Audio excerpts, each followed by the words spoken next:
an entrepreneur, and a fashion enthusiast. And guys, I am so excited to be leading today's discussion.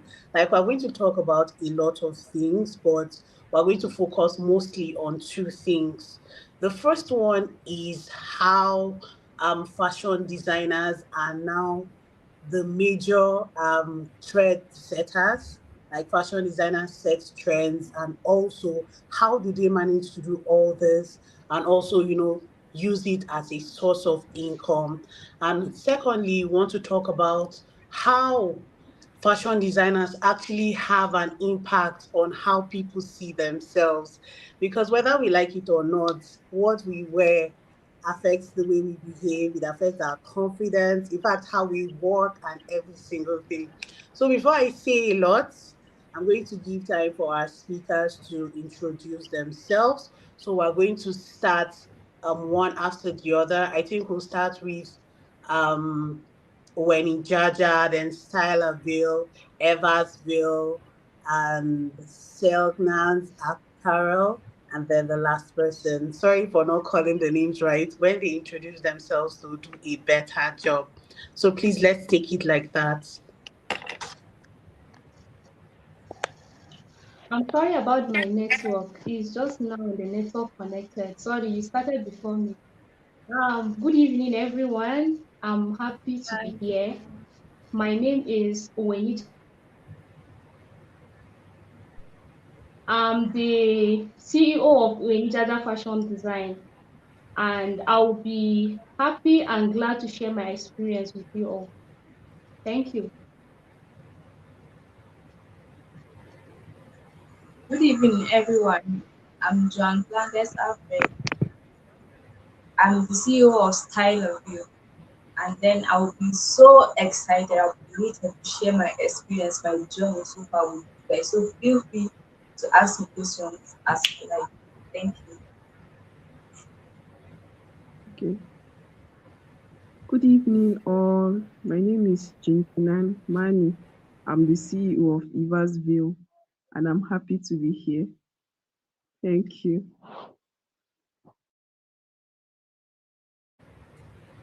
Hi, good evening, everyone. My name is Barrister Hannah Ekonuhi Iji. I am a fashion designer also, and I am the owner of New Hay Couture. But on social media, I like to call it Tailor New Hay.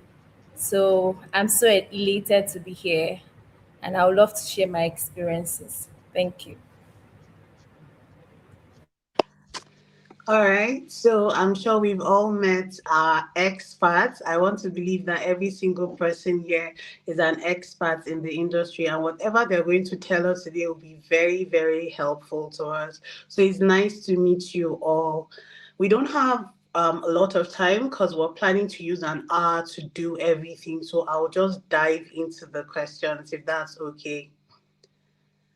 And please, we're going to respond to the questions exactly how we introduced ourselves, one after the other. So, the first question I'll ask is what made you want to go into fashion design or tailoring? Like, what motivated you to want to dive into that part of the industry?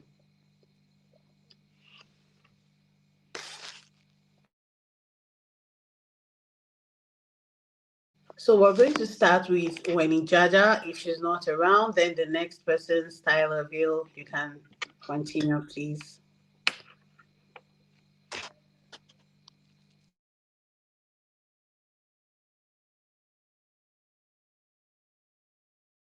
Can you please unmute your mic? Good evening, everyone. Once again, okay. In response to that question, for me, actually, from the beginning, wasn't like really this because I started it during Corona period, and then that time it was a sit at home time and stuff like that. So my parents were kind of, you people are just at home, what will you do? So we had this neighbor that was into tailoring. So then I was not really picking interest in all this sketching and stuff. So I just decided, let me just follow her. And then we started. I learned from her at first, but when I picked interest was during my service year when I went for my NYSC. There is this lady in our lodge. She sews very well, and I'm a lover of good clothes. Actually, I love dressing nice. I love making statements with my outfit. So I saw her, and then her dresses always comes out nice, and I became friends with her. I got to find out how she does it and stuff like that. So it was from there that I knew that I needed an upgrade. So I saved the little I could, and then immediately after my NYSC, I came back to Jos, and then I enrolled in a class, and that was where I took the upgrade. And then it's along the line learning fashion, I fell in love with it because it enables me to create it brings my imagination to life. What I want, I find a way to achieve it, to give that statement piece that I always love, that I always want to appear. It just it just brings out the inner me in an outfit. So that's all I have to say now. Thank you.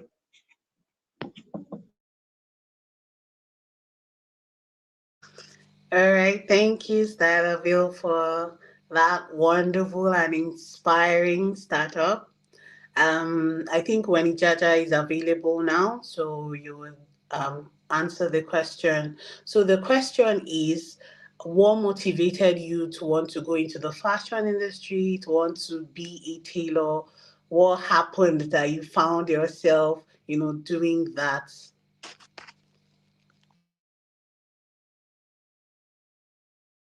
So you can just unmute your mic and then you carry on, please.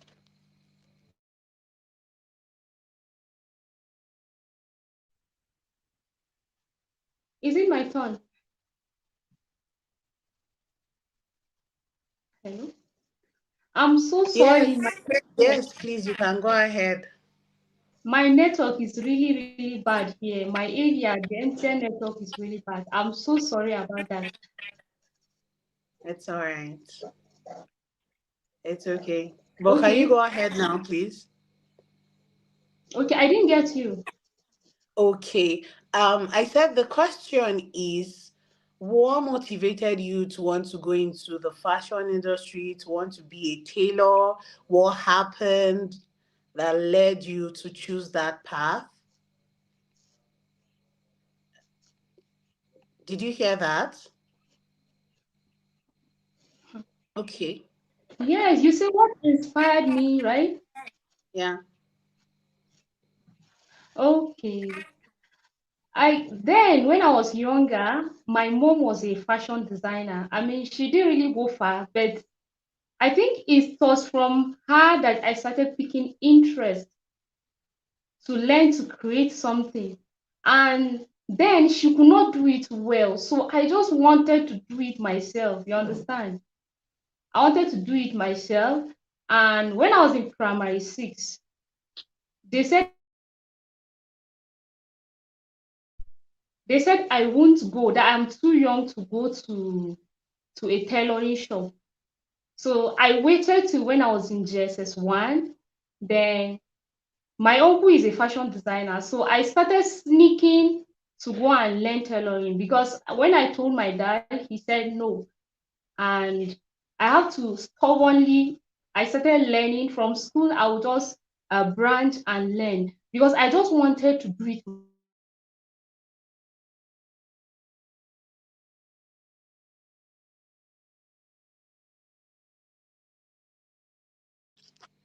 in Okay. I think her network is not so good. Can we just move to the next person, please, so we don't waste our time? I think the next person should be Eversville Fashion. If you can just continue. Okay. Please, if you need me to go over the question again, I can totally do that. Okay, that's fine. Yeah. Yeah, I and think sorry, I got. please, when in Jaja fashion, if you're back and your network is stable, you'll just be the last person. So when everyone has spoken, then you just continue, please. So Eversville, Okay, okay. Thanks for the opportunity to speak once more. So my own inspiration is my passion for creativity. I think even as a child, I've always been a very creative child. So I'm very artistic. So when I discovered fashion designing, I discovered that it was a way for me to express my creativity in dress or clothes in dressmaking, and I also discovered that actually I can make money from it. So that's my biggest inspiration: the passion for creativity and the fact that I can do what I love the most and still make money with it. So thank you. all right, thank you, Eversville. I think we have one more person then when in Jaja. Okay, so I don't know why you're not calling my own name. Is this so I'm so difficult for sorry. you I to call? apologize because it's so I don't want to mispronounce it, so I'm just trying to play safe. It's fine, it's fine. So the name is Tailor New Hay.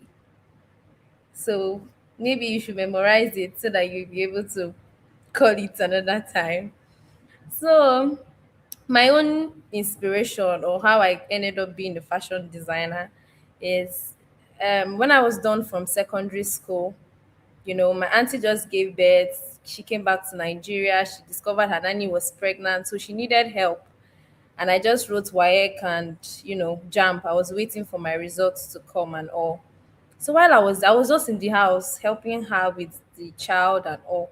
So she asked me that, what do you want to do? What do you want to learn? I said I want to learn how to make clothes. She said, why don't you learn how to make hair? You already know how to make hair. So I now told her that no, I don't want to learn how to make hair because I will not be able to make hair for myself. But when I want to make a dress, I can make for myself. So why would I want to do something that it will be difficult for me to do for myself?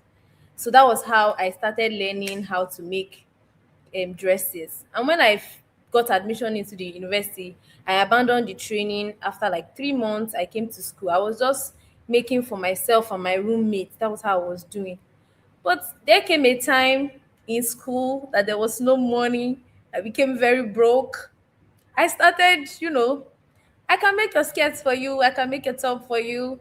That was how I started making for my classmates. The small money, use it to do transportation, make hair. That was how I started. So during COVID, my mom gave me her shop in front of the house. Everything but everything exploded during COVID. So I think COVID is that year that made people to know the things that they want to do with their life. So it was during COVID that I opened my shop. I was still in school then. I was shuffling school and business and all, but the major inspiration is the fact that I wanted to be able to do something that I can do for myself. I will not go through a lot of stress to do it. If I want to make my hair, my hand, my back will ache and all of those things, but rest. So that's just it. Thank you. All right. Thank you for that. If it's okay with when Jaja fashion, if you can go ahead. If your network is stable now, then you can go ahead and answer the question or continue rather. Okay. I think her network is still not stable. So, guys, pardon me. Like I said, I am a teacher, so I work very well with time. So, for the next questions, we should use at most 2 minutes to answer all the questions. And from what everyone has said, everybody is so passionate and it's not because you're not just doing it for the money, you're doing it because you love it. So now, excuse me, that takes me to the second question. Since we're all, excuse me, working with passion and all that, did you face any challenge, starting, or because of how passionate you were, there were no challenges at all? So if there were any challenges, can you share with us and how you managed to navigate the whole thing? So again, we'll take it the way we started from Stylerville, Eversville, and Taylor, New Hay. So yeah, let's take it like that. And then when Ijaja will be last, just so she makes sure her network is okay. So let's take it like that, please. Okay. For me, I'm going to share two major challenges that I faced. And the first one is limited resources and hands. Fashion business needs a lot of hands and resources for you to be able to have a very stable business. But for me, it was just me.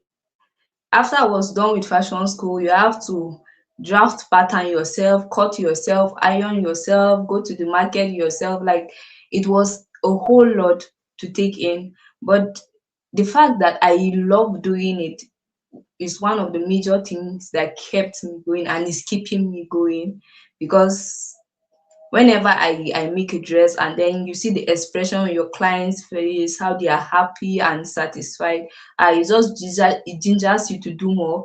It makes you feel, oh, I'm doing a great job, and then you have no option than to keep pushing. So the second one quickly is building trust and visibility. That's one of the major one, because most of my clients, I would say, comes from referral. I do post online, do all this, but you know how online stuffs can be. Visibility is quite hard online. But for the fact that I'm doing a great job, it gave me a leverage for people. Oh, I made this dress for someone. Oh, who made this dress? That was how I got a lot of people calling and coming to me, just because I did what I know how to do well. So those are the two major challenges that I would love to share: building trust and lack of resources. You have to struggle all by yourself, and then it will take a while for you to be able to get much clients. If you have money, it will be easy, because probably you will run ads or something on the internet, and then it pushes your video, you get visibility. But when you don't have the resources, it makes it hard for you. So you just have to find a way to just keep pushing in order to earn people's trust. And for you to earn trust, you have to be good, because outside the world today, there are thousands of fashion designers. So what actually makes you exceptional? What will make, I'm very sure my customers, before they came to me, they had other tailors. So what made them leave their own tailor to come to me? Like, you have to prove it to them that, okay, I'm this good, I can do better, for them to be able to leave their own tailor to come to you. So I think those are just my challenges. Thank you. Okay, so please, before the next person speaks, Stylerville, thank you for that reply. I just want to ask you, how did you handle the first challenge, like getting more hands and all that? How did you handle it? For me, I had limited resources, and then starting, I had only one sewing machine that was working with. It was just me. So even if I said I wanted to employ more hands, I don't even have a machine to start with. So I had to look for means to fix all these problems, maybe to get another machine, and or get one or two persons that can help to ease my work by okay, I have a lot of clients, and then, okay, help me with this, and then while I take the other part. So, or I drop the pattern and they sew, or stuff like that. So from the beginning, it wasn't easy at all. I just had to do it because I wasn't left with choice. But as time goes on, I had to save, do things, find a means of how to make it easy for myself. All right, thank you so much. Let's take the next person, please.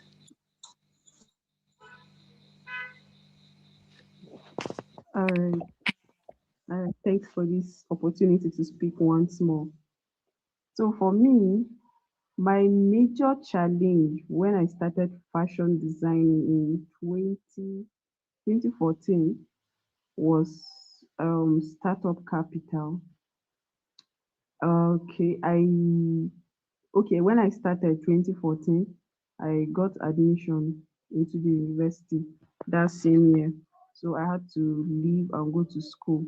But I didn't stop my fashion design work. I didn't stop sewing. But then in school, I didn't even have a sewing machine that I can use to work. So I keep jumping from one. If I don't see any neighbor with machine, I will just keep begging, please, can I use your machine?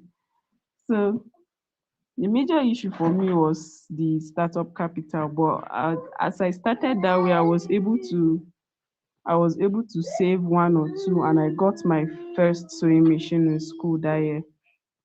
So aside that, another challenge I faced as a fashion designer startup was getting my target audience.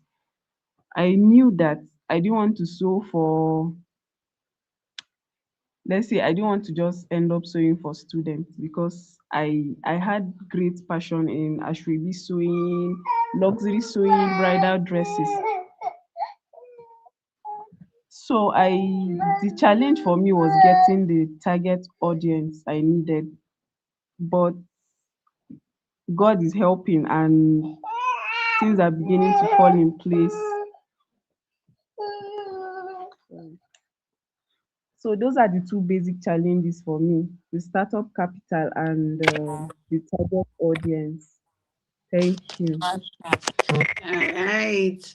So, if I calculated well, you've been a fashion designer for about 12 years now since you started. So, okay. Yes. So now, okay, thank you so much. So take Taylor New. Hey, I finally learned to pronounce your name. I hope I did a good job though. Yes, yes, you did a good Okay. job. All right.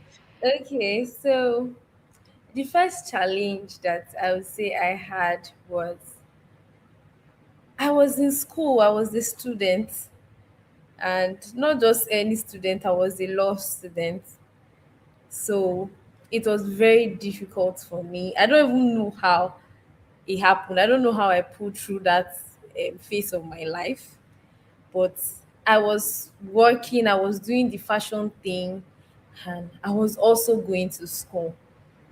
So I don't think I would have still been in this position where I am right now if, as at that time when I started, I was not a student. Like it was just last year that I ran it up all going to school and all of those things. So for like 6 months, I'll be away from my business. Although I have staff, I have people working for me, but it's different when you are there. So I believe that if not for school and all of those plenty thing, I would have been on a very different level right now. So school was like the first challenge that I had. And the second challenge was money. Yes, money. When I started, they gave me machine. I think it was my auntie that bought me a machine, my first machine. My mom bought me my second machine, but it's this paka paka, what's it called? This manual machine that I had then. So I wanted to have an industrial machine because I felt like it was going to make my work easier and faster. So it took me a lot of time before I could get money to raise up money, of course, from the business to buy that machine. When I had that machine, it now gave me I now had like I have extra machines, so I can get an extra hand to help me. So basically, what I'll say is, first, I was a student when I started, so school did not allow me to really do the business as much as I wanted to do it. And secondly, that beginning time, now you're struggling, you're upcoming. So you need to prove yourself to people that you are good and all of those things. So it was something. But then we are grateful for where we are today. Thank you. All right. Thank you so much to all of our speakers. I think one thing that I've picked from all that you guys have said is that this passion that you had made you outsource, find a way to actually do what you love, and so you found different ways of navigating all the difficulties that came up with the path that you chose, which is really good. So I would want to ask now, first, there are viewers here that are still learning how to sew or that are interested in learning fashion designing and all of that.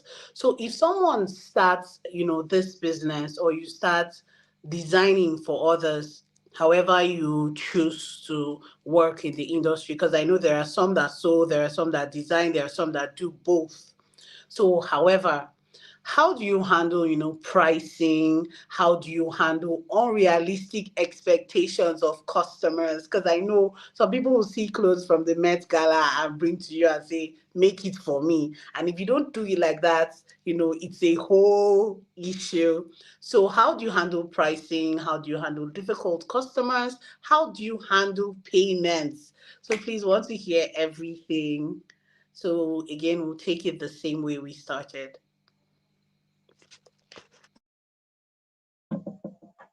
Okay. For me, how I handle pricing, I simply I don't know how I do it. I cost everything. Like I write down a list of everything I will need to achieve your dress. And then after that, I include the amount for my direct cost. My direct cost should cover a percentage, a certain percentage of my lights. It could be machine repairs or all those utility bills, utility stuffs that I will need, a percentage of it. So you make the calculation and then there's this certain percentage that goes into it, your rent inclusive. And then before you now add up, okay, this is how much I will want to make this dress. Okay, I'm using 2 hours, I'm using 2 days, I'm using 5 days to be able to achieve this dress. This is how much of my time you are going to pay. So with that, I add up everything and then that will be the price I'm going to give you for the outfit. And sorry, please, what's the second question? I skipped. So the second part of the question is, how do you handle difficult customers, customers that are just hard to please, or customers that will bring some kind of clothing that the style is just out of this world. They'll have an issue with you not making it the exact way they wanted or the exact way they saw it on a person and all that.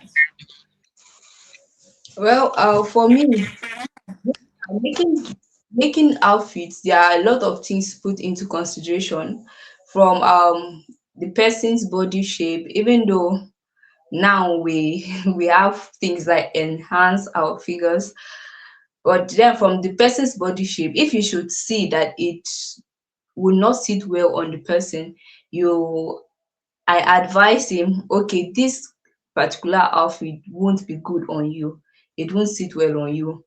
And then if they insist, I will make the outfit. And then if they are making trouble about it, they said customers are always right, but then sometimes it's really annoying, you feel as if you want to slap the person because it will be as okay, I told you this, I informed, but you insisted that you want it. Okay, so now this is it. But before then, I will make sure I inform you that this is not going to be okay. And if I see that you're a troublesome person, I from the beginning, that's if I know you to be that kind of customer and I know you are going to give me trouble, I will not accept the clothes though. I will just look probably tell you I have a lot of work at hand, I cannot deliver or stuff like that. But that's just how I do my thing. Thank you.